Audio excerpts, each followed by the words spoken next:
台南鐵路地下化工程因為用地取得文資調查，加上起物價欠勞工等因素，會當講是一波三折。不過為了拼2026年底通車的目標，全長8.23公里的崩坑，主結果舊年10月就完成。接下就是鋪設軌道甲電車線、號誌等系統工程。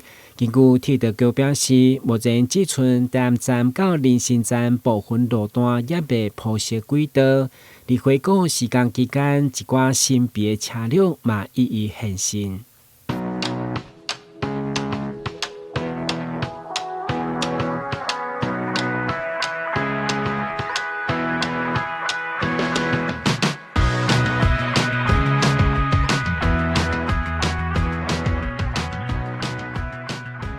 這台黃色的美女桶工程人員俗稱羅雷，就是用來交軌道暗塗的工程車，伊來當片面長接工，會有塌工的風險，同時嘛減少人力的浪費，增加使用效率。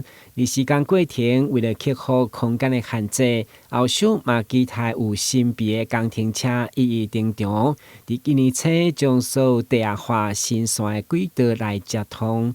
台南新聞阮子採訪報道。